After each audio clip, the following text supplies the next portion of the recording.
नमस्कार मित्रों, स्वागत है आपका हमारे चैनल लक्की ज्योतिष चैनल में। और आज हम बात करने वाले हैं वृष राशि वालों के लिए वर्ष 2019 के पहले महीने जनवरी माह का मासिक राशिफल के बारे में। दोस्तों, वर्ष का प्रारंभ हो चुका है, नव वर्ष का। एक बार फिर से हम आपको तहे दिल से नव वर्ष की मंगल शुभकामनाएं देते हैं। आपका नव वर्ष सुखमय हो, वैभवशाली हो और शुभ हो। दोस्तों, एक जरूरी बात है कि यदि आपने हमारे चैनल को सब्सक्राइब नहीं किया है अभी तक, तो चैनल को सब्सक्राइब कर लीजिए और बेल का आइकन भी दबा लीजिए ताकि आगे के वीडियोस के नोटिफिकेशंस आपको मिलते रहें।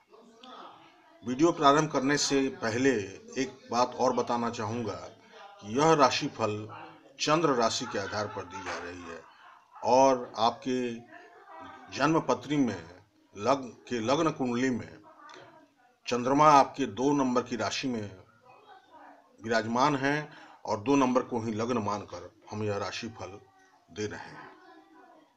साथ ही जो अशुभ ग्रह या शुभ ग्रहों की दशा अथवा अंतर्दशा के अनुरूप आंशिक या पूर्ण रूप से यह राशिफल लागू माना जाएगा। दोस्तों, अब आइए वीडियो को शुरू करते हैं। वृष राशि वालों के लिए जनवरी माह में क्या ग्रह गोचर की स्थिति बन रही है। गुरु और शुक्र सप्तम भाव में वृश्चिक राशि में विराजमान है। राहु तीसरे भाव में कर्क राशि में विराजमान है। केतु मकर राशि में नवम भाव में भाग्य स्थान में विराजमान है। सूर्य शनि अष्टम भाव में और बुध भी अष्टम भाव में विराजमान है।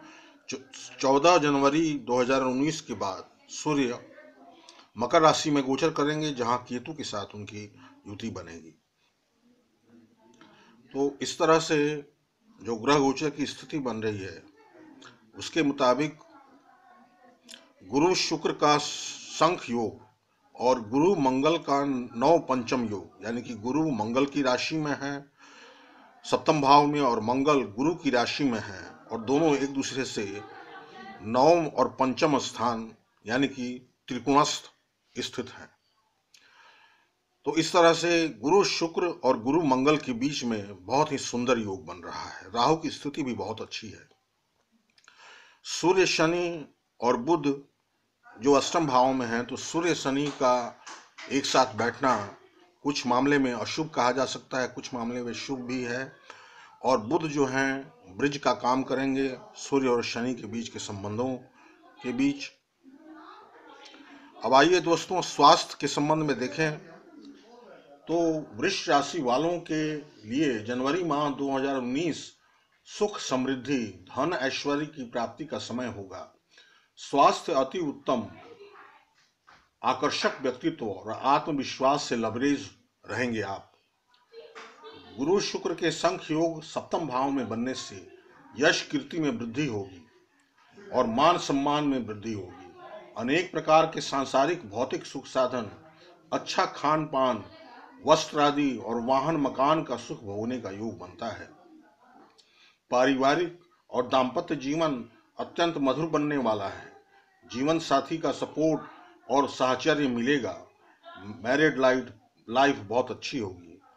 जो अविवाहित लड़के अथवा लड़कियां हैं उनके विवाह का रास्ता प्रशस्त होगा और अच्छे रिश्ते आने शुरू हो जाएंगे। दोस्तों, शुक्र 29 जनवरी तक वृश्चिक राशि में गुरु के साथ बैठकर शंख योग बनाएंगे, तो मैरिड लाइफ के लिए बहुत अच्छा समय होगा। यह पूरा महीना जनवरी का महीना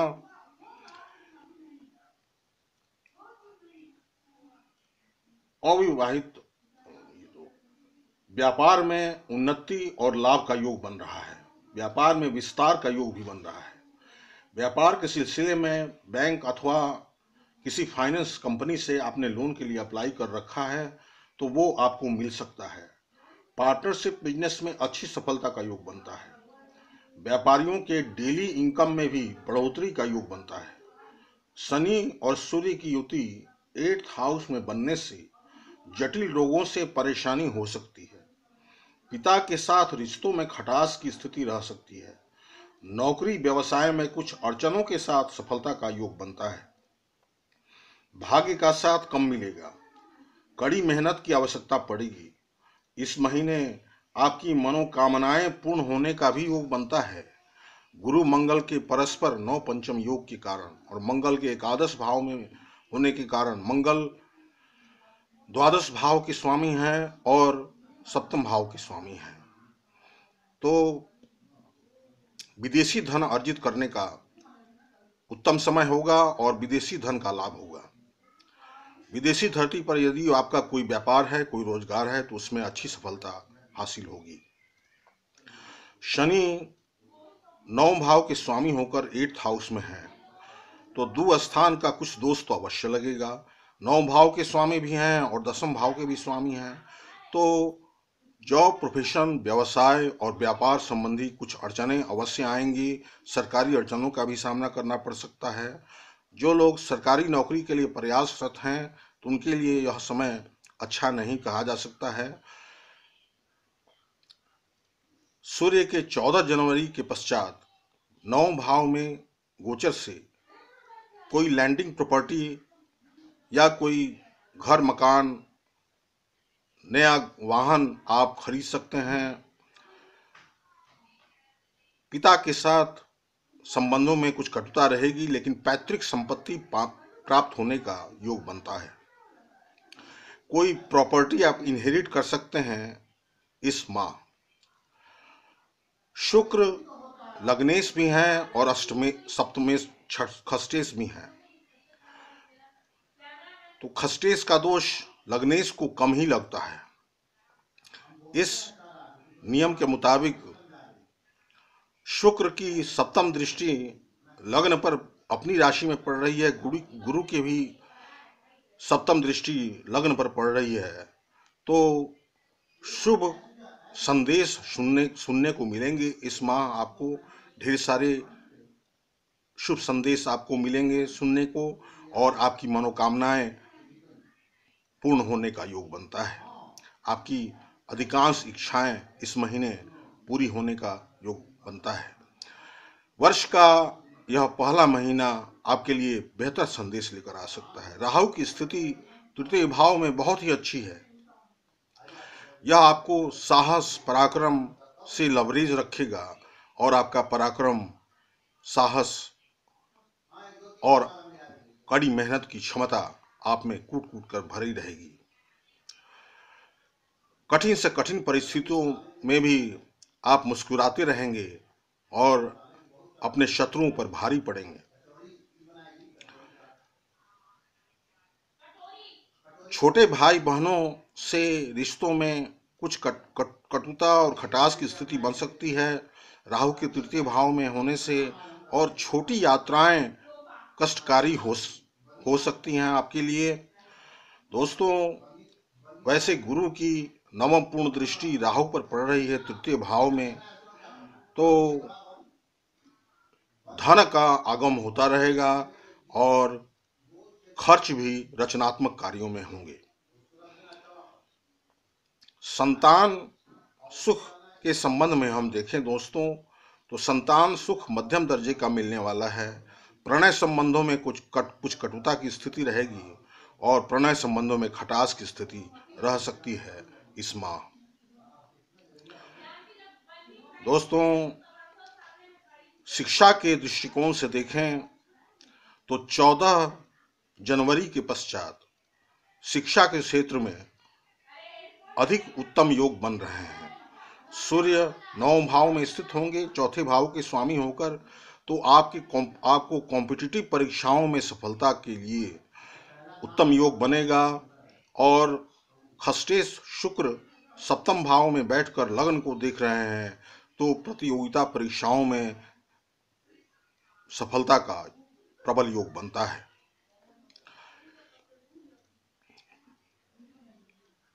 विद्यार्थियों, छात्र छात्राओं को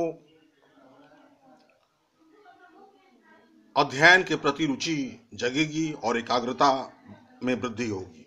दोस्तों, एक चीज गौर करने लायक है कि चारों केंद्र के ग्रह घर में गुरु और शुक्र शुक्र यही दो शुभ ग्रह हैं जो विराजमान हैं। बाकी चंद्रमा आएंगे और चले जाएंगे, उनका वो भ्रमणशील रहेंगे, किंतु गुरु और शुक्र पूरे माह सप्तम भाव में बैठकर चारों केंद्र के घर पर अपना सुप्रभाव डालेंगे। तो इससे आपका व्यक्तित्व निखरा रहेगा, आपके घर में शुभ मांगलिक कार्य संपन्न होने का योग बनता है, अपना घर वाहन मकान का सुख भोगने का मौका मिलने का योग बनता है। आपके जॉब प्रोफेशन में भी अड़चनें तो आ सकती हैं, लेकिन गुरु शुक्र की अच्छी स्थिति के कारण जॉब प्रोफेशन में उन्नति के मार्ग प्रशस्त होंगे, प्रमोशन के चांसेस बनेंगे, सैलरी पर्क्स इंक्रीमेंट्स में वृद्धि के योग बनते हैं। डेली के इनकम में तो वृद्धि होगी ही, और गुरु और शुक्र के कारण के सप्तम भाव में बैठने से पार्टनरशिप बिजनेस में भी अच्छी सफलता आपको हासिल हो सकती है। विदेश भ्रमण और विदेश में सेटल करने का प्लान यदि आप कर रहे हैं तो यह माह आपके लिए उतना शुभ नहीं कहा जा सकता। शनि की अष्टम भाव में स्थिति के कारण, सूर्य शनि के अष्टम भाव में युति के कारण रोग से, बीमारियों से आप ग्रस्त हो सकते हैं और मानसिक तथा भावनात्मक उथल पुथल की स्थिति भी बन सकती है। दोस्तों, अब देखते हैं चंद्रमा की स्थिति के अनुसार दैनिक राशिफल का एक संक्षिप्त विवरण हम देखते हैं। चंद्रमा 1 जनवरी को वृश्चिक राशि में यानी कि सप्तम भाव में स्थित होंगे गुरु और शुक्र के साथ। तो अत्यंत अच्छा समय होगा 1 जनवरी का समय। आपका जनवरी का पहला दिन ही बहुत शुभ हो और सुखमय साबित हो सकता है। 2 से 4 जनवरी तक धनु राशि में होंगे चंद्रमा, तो चंद्राष्टमा का योग भी बनेगा और सूर्य शनि के साथ युति भी बनेगी। तो इस 2, 3 और 4 जनवरी को मानसिक परेशानी झेलनी पड़ सकती है और भावनात्मक उथल पुथल की स्थिति बन सकती है। अशुभ संदेश सुनने को मिल सकते हैं। 5 और 6 को मकर राशि में चंद्रमा रहेंगे, तो चंद्रमा और केतु की युति के कारण मानसिक परेशानी रह सकती है। 7, 8 और 9 तारीख को चंद्रमा कुंभ राशि में दशम भाव में स्थित हैं, तो सहकर्मियों और वरिष्ठ पदाधिकारियों के साथ अच्छा समय व्यतीत करने का मौका मिलेगा और जॉब प्रोफेशन के मामले में, व्यापार में उन्नति के मार्ग खुलेंगे। 10 और 11 तारीख को चंद्रमा मीन राशि में मंगल के साथ होंगे, तो आपको व्यापार से और रोजगार से धन लाभ की स्थिति बनेगी, धन का लाभ होगा। 12, 13 और 14 तारीख को चंद्रमा मेष राशि में भ्रमण करेंगे द्वादश भाव में, तो खर्च की अधिकता रहेगी, बेवजह लंबी यात्राओं का सामना करना पड़ सकता है। 15 और 16 को चंद्रमा वृष राशि में होंगे, तो 15 और 16 जनवरी को चंद्रमा उच्च के लग्न में स्थित होंगे और गुरु और शुक्र के साथ परस्पर दृष्टि संबंध भी उनकी बनेगी, तो शंख योग के साथ गजकेसरी योग भी बनेगा। तो अत्यंत सुंदर समय होगा 15 और 16 को। 15 और 16 जनवरी को आप कोई भी शुभ कार्य शुरू करेंगे तो वो आपके लिए बहुत अच्छे रिजल्ट्स देने वाला साबित हो सकता है। 17 और 18 तारीख को मिथुन राशि में चंद्रमा भ्रमण करेंगे, तो आर्थिक हानि उठानी पड़ सकती है, मानसिक परेशानी झेलनी पड़ सकती है, वाणी के दुष्प्रभाव से कुछ बनते हुए काम भी आपके बिगड़ सकते हैं, इसलिए वाणी पर नियंत्रण रखने की आवश्यकता पड़ेगी। 19 और 20 तारीख को चंद्रमा कर्क राशि में राहु के पास स्थित होंगे, तो मानसिक परेशानी तो रहेगी, लेकिन आपका पराक्रम और आत्मविश्वास और आपका व्यक्तित्व काफी साहसी और कड़े परिश्रम के लिए उद्यत रहेगा। 21 और 22 तारीख को चंद्रमा सिंह राशि में रहेंगे, तो अच्छे खान पान और किसी नए प्रॉपर्टी के लाभ का योग बनता है। माता की सुख का योग, माता का सुख का योग बनता है। साथ ही मिष्ठान्न भोजन प्राप्त होने का योग बनता है। 23 और 24 तारीख को चंद्रमा कन्या राशि में पंचम भाव में स्थित होंगे, तो प्रणय संबंधों में सफलता का समय होगा और प्रेमी जोड़े एक दूसरे के नजदीक आने में सफल होंगे और एक दूसरे के साथ समय बिताने का अच्छा मौका मिलेगा। संतान सुख अच्छा मिलेगा। 23 और 24 जनवरी को 25 और 26 जनवरी को चंद्रमा तुला राशि में होंगे, छठे भाव में, तो शत्रुओं से मुक्ति मिलेगी, शत्रु पराभव की स्थिति बनेगी, ऋण से मुक्ति मिलेगी और रोगों से मुक्ति का समय होगा। 27, 28 और 29 को चंद्रमा पुनः वृश्चिक राशि में होंगे। गुरु और शुक्र के साथ शंख योग के साथ गज केसरी योग भी बनेगा। तो 27, 28, 29 जनवरी भी बहुत ही शुभ होगा वृश्चिक राशि वालों के लिए। 30 और 31 को चंद्रमा पुनः चंद्राष्टमा की स्थिति में होंगे और सूर्य शनि के युति के साथ युति बनाएंगे, तो मानसिक परेशानी और शारीरिक स्वास्थ्य में कुछ गड़बड़ी की स्थिति रहेगी। तो दोस्तों, यह था वृषभ राशि वालों के लिए जनवरी माह 2019 का मासिक राशिफल। कुल मिलाकर गुरु शुक्र के चारों केंद्र पर केंद्रीय प्रभाव, शंख योग एवं गुरु मंगल के 9 पंचम योग के कारण तथा राहु के तृतीय भाव में स्थिति के कारण यह माह यानी कि जनवरी माह 2019 का महीना वृश्चिक राशि वालों के लिए बेहतरीन जाने वाला है और हर तरह से शुभ जाने वाला है। कुछ अड़चनें, कुछ बाधाएं आ सकती हैं, जो कि हर व्यक्ति के जीवन में हर क्षण हर प्रतिपल कुछ न कुछ अशुभ ग्रह जो होते हैं वो समस्याएं क्रिएट करते हैं, अड़चन बाधाएं क्रिएट करते हैं। तो वो तो होगा, लेकिन शुभ प्रभाव आपके ऊपर ज़्यादा हावी रहेंगे। तो दोस्तों, आशा है आपको यह वीडियो पसंद आया होगा। लाइक कीजिए, शेयर कीजिए, चैनल को सब्सक्राइब कीजिए और बेल का आइकन भी दबा दीजिए आगे की वीडियोस सबसे पहले देखने के लिए। बहुत बहुत धन्यवाद।